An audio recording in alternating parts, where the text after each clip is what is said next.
કે મોતી તળાવમાં રહેનાર તમામ લોકો માંગનારા જ હોય. રોવો છો હું કામ? કોઈ કમાવાનું નહીં, દીકરો નહીં. દીકરો હોય તો એમ થાય કે આગળ આ ચાલે થોડી જાય. અસ્સલામુ અલૈકુમ વરહમતુલ્લાહ. અત્યાર સુધી જે બરકાતી લંગરખાનું ચાલી રહ્યું છે એમાં તમે અત્યારે જુઓ, મેં એક દાદીના ઘરે મોતી તળાવની અંદર વિઝિટ કરી છે અને આ દાદાની તમે હાલત જોઈ શકો છો.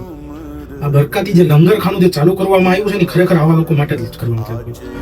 આ લોકોને નથી કોઈની આસ, નથી કોઈની ઉમેદ, નથી કોઈની મદદ. પોતે જાતે જીવને જેટલું થતું એટલું કરે, આજુબાજુવાળા દે તો ખાય. આ બધા એવી પરિસ્થિતિમાં ગુજરે છે. પણ યાદ રાખજો, આ કોઈ ગેર નથી, આ બધા મુસલમાન છે. આ તમામ અલ્લાહની મખલુકમાંથી છે અને આ તમામ લોકો જે છે ખરેખરના જરૂરતમંદો. તમે આખા મકાનની હાલત જુઓ, તમે આ છત ક્યારે પડી જાય ને એનું નક્કી નથી. અને ખુદાના ખાસ્તા જો આ છત પડે ને તો આ દાદી માય અલ્લાહ એટલી કુવત નથી એની પાસે કે આ દાદી આ દાદાને લઈને બહાર નીકળી. આવા એક નથી, 60 જે ટિફિન જાય છે ને એ 60 લોકોના આવા ઘર છે. તમે જુઓ કે લોકો કેટલા મજબૂરીની અંદર જીવે છે. આની પહેલા હજી આ તો પહેલા અમે ઘરે આવ્યા છીએ, હજી આવા કંઈક અમે ઘર વિઝિટ કરશું અમને ખબર પડશે કેવા લોકો છે. ખુદાના વાસ્તો છે, જો તમારા આસ પડોશમાં કોઈ આવા લોકો હોય ને તેની મદદ કરો, એનું ધ્યાન આપો.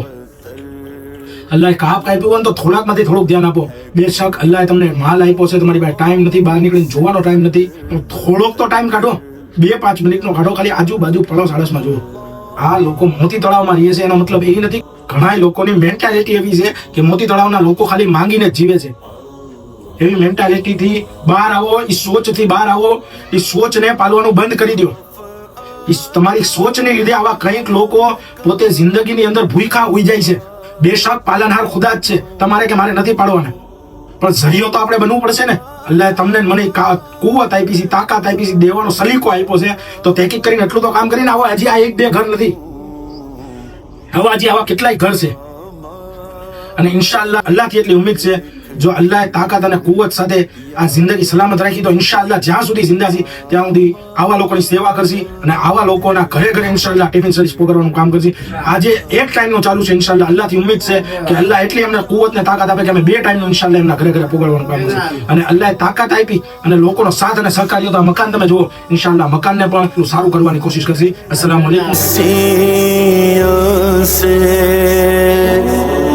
रोज़ो शब आग ज़हर इसी से